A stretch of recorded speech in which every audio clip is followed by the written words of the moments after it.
आप देख रहे हैं alpha defence. Alpha defence Hindi में आपका स्वागत है। आप हमें ज्वाइन कर सकते हैं सोशल मीडिया पर, फेसबुक, इंस्टाग्राम, ट्विटर, और इंग्लिश व्यूअर्स हमें ज्वाइन कर सकते हैं अल्फा डिफेंस इंग्लिश पर। आइए शुरू करते हैं आज का वीडियो।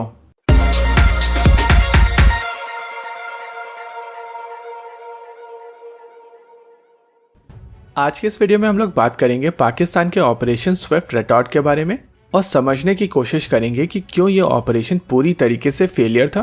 भारत ने जब बालाकोट में पाकिस्तान के अंदर जाकर जैश ए मोहम्मद के टारगेट्स को न्यूट्रलाइज किया था, तो उसके रिटेलिएशन में पाकिस्तान की तरफ से 27 फरवरी 2019 वाले दिन ये ऑपरेशन किया गया था।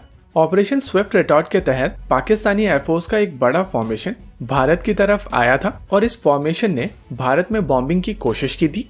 अब इस बॉम्बिंग अटेम्प्ट को लेकर भारत और पाकिस्तान दोनों के अलग अलग क्लेम्स हैं। जहां भारत की तरफ से कहा जाता है कि पाकिस्तान की कोशिश थी कि भारतीय ब्रिगेड हेडक्वार्टर को टारगेट किया जाए, वहीं पाकिस्तान का क्लेम है कि वो फील्ड में बॉम्ब गिराने आए थे और एक मैसेज देने आए थे कि हम लोग अगर फील्ड में बॉम्ब गिरा सकते हैं तो कहीं भी बॉम्ब गिरा सकते हैं।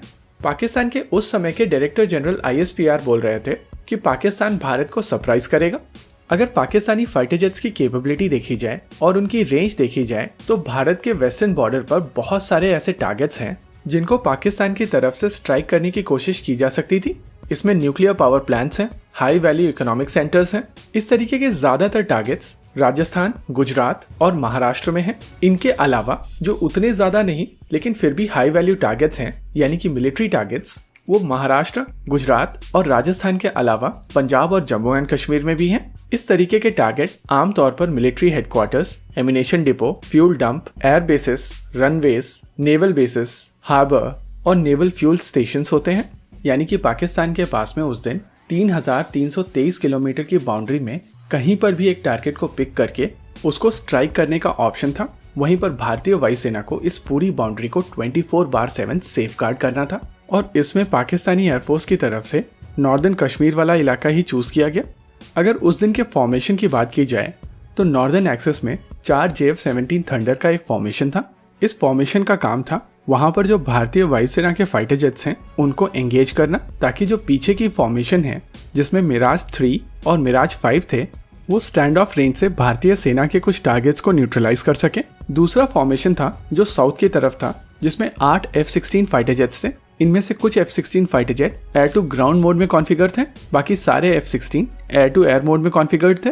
इस F-16 फॉर्मेशन के साथ में 4 JF-17 थंडर का भी एक फॉर्मेशन था जो इस फॉर्मेशन को बैकअप प्रोवाइड कर रहा था, और उसके साथ पीछे की तरफ मिराज 3 और मिराज 5 का एक फॉर्मेशन था जो कि एयर टू ग्राउंड मोड में कॉन्फ़िगर्ड था। वहीं अगर भारतीय फॉर्मेशन की बात की जाए तो नॉर्दर्न एक्सेस पर मिराज 2000 अपने माइका मिसाइल्स के साथ में वहां पर तैनात थे, जिसके वजह से नॉर्दर्न एक्सेस वाले थंडर्स आगे नहीं आ सकते थे। वहीं उनके नीचे थोड़ा और साउथ में 2 MiG-21 bison combat air petrol कर रहे थे। साथ ही एक्सट्रीम साउथ में 2 Su-30 MKI ब्रिगेड हेडक्वार्टर को प्रोटेक्ट कर रहे थे। इन 2 Su-30 MKI के अगेंस्ट 12 4.5 जनरेशन के फाइटर जेट्स थे, जिनमें से 8 F-16 और 4 JF-17 थंडर थे। इसी के साथ 4 मिराज 3 या मिराज 5 फाइटर जेट्स विंडो का इंतजार कर रहे थे कि ये फाइटर जेट अपनी जगह से हटें ताकि वो बॉम्ब गिराकर जा सकें। पाकिस्तान के पास इस इलाके में इस समय पर काफी ज्यादा न्यूमेरिकल सुपीरियरिटी थी। अगर आप इस सिनेरियो को न्यूट्रल होकर देखते हैं तो समझ में आता है कि 2 फाइटर जेट के खिलाफ में पाकिस्तान के पास 12 फाइटर जेट थे, जिनके पीछे एक साब एयर-आई एयरक्राफ्ट एयरबॉर्न अर्ली वार्निंग और कंट्रोल सिस्टम का काम कर रहा था। साथ में दासो फाल्कन इलेक्ट्रॉनिक वॉरफेयर कर रहा था। ऐसे में पाकिस्तानी एयरफोर्स को इन दोनों Su-30 MKIs को मारना चाहिए था, और अगर वो ऐसा नहीं कर पाए हैं तो ये उनकी कैपेबिलिटी के ऊपर सवालिया निशान है। वहीं दूसरी ओर विंग कमांडर अभिनंदन के MiG-21 का रैकेज पाकिस्तान के कंट्रोल वाले कश्मीर में मिला था। यानी कि Su-30 MKI तो वो लोग मार नहीं पाए, और जो MiG-21 था वो भी उनके एयर स्पेस में जाकर उनके एक फाइटर जेट को मार के गिरा चुका था। और मुझे एक चीज ये नहीं समझ में आती कि पाकिस्तान के लोग हैं कैसे। वो अपनी वायुसेना से ये क्यों नहीं पूछते कि जब आपके पास AIM-120 थी तो ये MiG-21 पाकिस्तानी एयर स्पेस में आया कैसे। उस इलाके में आपके पास 12 फाइटर जेट्स थे जिनके पास बियॉन्ड विजुअल रेंज मिसाइल्स थी AIM-120C यानी कि AMRAAM, बावजूद उसके एक MiG-21 ने आपको खदेड़ लिया। दूसरी चीज, जो Su-30 MKI किल का दावा किया जाता है उसमें कोई सब्सटेंस नहीं है। इंडिया में रैकेज नहीं छुपाया जा सकता। इंडिया में प्रेस फ्रीडम बहुत ज़्यादा है और अगर उस इलाके में कोई भी रैकेज होता तो वीडियोस पब्लिक डोमेन में आ चुके होते। इनफैक्ट पाकिस्तान की तरफ से तो क्लेम किया जाता है कि कश्मीरी लोग उनके साइड में हैं, तो फिर उनको डाउट करने का कोई सवाल ही नहीं उठता। दूसरी चीज, अगर आपने Su-30 MKI किल किया है तो आपके पास उसकी रेडार इमेजेस होंगी और जिस एयरक्राफ्ट से आपने उस फाइटर जेट को शूट किया है उसके पास भी वो डेटा होगा। ये डेटा आप उसी समय पब्लिक कर सकते थे। पाकिस्तानी जनता को अपनी सेना से ये क्वेश्चंस पूछने चाहिए। भारत के केस में हम लोगों ने Mi-17 से रिलेटेड क्वेश्चन भारतीय सेना से पूछे हैं। इनफैक्ट भारतीय सेना की तरफ से खुद से अपने लोगों का कोर्ट मार्शल किया गया है और भारत में इस तरीके की चीजें छुपाई नहीं जा सकती। और अगर ऐसा हुआ है तो पाकिस्तान के पास में एक अपॉर्चुनिटी थी जिसके ऊपर पाकिस्तान को कैपिटलाइज करना था। और अगर उस हिसाब से देखा जाए तो यहाँ भी फेल हो गए गफूर साहब। हाँ, गफूर साहब ने एक और कोशिश की थी जहाँ पर वो महीने भर बाद विंग कमांडर अभिनंदन की मिसाइल्स दिखा रहे थे कि ये मिसाइल अनयूज्ड है। गफूर साहब, अगर मैं DGISPR होता और मेरे पास महीने भर का टाइम होता तो मैं वहाँ पर UFO का भी रैकेज लगा देता और ये बोलता कि JF-17 थंडर से हम लोगों ने UFO मारा है। वैसे अब बात कर लेते हैं कि पाकिस्तान की तरफ से जो क्लेम किया जाता है कि हम लोग इंडिया के अंदर जाकर अपने स्पॉट चूज करके बॉम्ब गिरा कर आए हैं। अभी आपकी स्क्रीन पर जो इमेज है इसमें आप देख सकते हैं कि पाकिस्तान ने कहां कहां बॉम्ब गिराए हैं।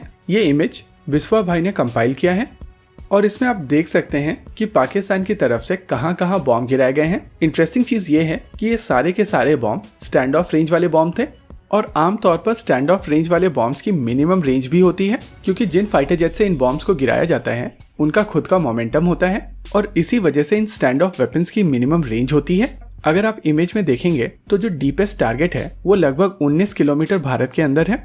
यानी कि पाकिस्तान की तरफ से जो अटैक किया गया था उसमें सारे के सारे एयरक्राफ्ट पाकिस्तानी सीमा के अंदर थे। ये सिस्टम भारत की सीमा में नहीं आए थे। इन फाइटर जेट्स ने स्टैंड ऑफ रेंज से ही पाकिस्तान के अंदर से भारत में बॉम्ब डालने की कोशिश की थी और उसके बाद MiG-21 ने उनको वहां पर चेस किया है। रिपोर्ट के हिसाब से इस अटैक के दौरान पाकिस्तान ने H-4 100 बॉम्ब का प्रयोग किया था। इस बॉम्ब की रेंज 120 किलोमीटर की है। हालांकि पाकिस्तान की तरफ से दूसरे बॉम्ब्स का भी प्रयोग किया गया था, लेकिन किसी भी प्रिसिशन गाइडेड गेट की मिनिमम रेंज 20 किलोमीटर तक की होती है। यानी कि पाकिस्तानी एयरफोर्स के जेट पूरी तरीके से अपने इलाके में थे और वहां से उन्होंने स्टैंड ऑफ रेंज के वेपन्स छोड़े। ये जो 6 टारगेट उन्होंने एंगेज किए हैं इनमें से 4 के ऊपर पाकिस्तानी आर्मी मोर्टार शेल मार सकती थी और बाकी 2 टारगेट के ऊपर वो एक मीडियम रेंज आर्टिलरी शेल मार सकती थी। यानी कि पाकिस्तान की तरफ से अगर ये कहा जाता है कि ऑपरेशन स्विफ्ट रेटॉर्ट के तहत उन्होंने अपने टारगेट चूज किए और उनको जाकर एंगेज किया भारत को ये मैसेज देने के लिए कि वो भारत में कहीं पर भी अपने टारगेट पिक और चूज कर सकते हैं और उनके ऊपर अटैक कर सकते हैं, तो इस ऑपरेशन के दौरान वो ऐसा नहीं कर पाए हैं। और ये पाकिस्तानी एयरफोर्स बड़े अच्छे से समझती है कि वो लोग भारत में कहीं पर भी कोई भी टारगेट पिक और चूज नहीं कर सकते हैं। और ये जो स्टैंड ऑफ रेंज से भारतीय ब्रिगेड हेडक्वार्टर को टारगेट करने की कोशिश की गई थी जिसको भारतीय वायुसेना की तरफ से विफल कर दिया गया था, उसके दौरान पाकिस्तानी एयरफोर्स के फाइटर जेट पाकिस्तानी सीमा में थे। वहीं भारत के केस में बालाकोट में भारतीय वायुसेना के मिराज 2000 POK में नहीं, प्रॉपर पाकिस्तान के खैबर पख्तूनख्वा में थे। और ये चीज पाकिस्तानी एयरफोर्स बड़े अच्छे से समझती है। इसी वजह से बालाकोट के बाद में कई महीनों तक पाकिस्तानी एयर स्पेस बंद था। लेकिन इस ऑपरेशन के वजह से एक चीज तो क्लियर हो गई कि पाकिस्तानी एयरफोर्स अपनी जनता को एड्रेस कर पाई और उनको कन्विंस कर पाई कि स्टैंड ऑफ रेंज से ही सही हम लोगों ने भारत में कुछ तो फेंका है। और इसी वजह से पाकिस्तानी एयरफोर्स के हिसाब से अगर देखा जाए तो ऑपरेशन स्विफ्ट रेटॉर्ट उनके लिए सक्सेसफुल रहा है। हालांकि प्रोफेशनल फ्रंट पर ये अपने ऑब्जेक्टिव को अचीव नहीं कर पाया। इसी के साथ आज के इस वीडियो में रखते हैं केवल इतना ही। आपको क्या लगता है बताइए हमें कमेंट सेक्शन में। आगे आप कौन सा वीडियो देखना चाहते हैं बताइए हमें कमेंट सेक्शन में। वीडियो को अंत तक देखने के लिए धन्यवाद। अगर आपको वीडियो पसंद आया हो तो आप इसे अपने दोस्तों के साथ जरूर शेयर करें और अगर नहीं पसंद आया तो बताइए हमें कमेंट सेक्शन में आखिर क्यों। देखते रहिए अल्फा डिफेंस। धन्यवाद। जय हिंद।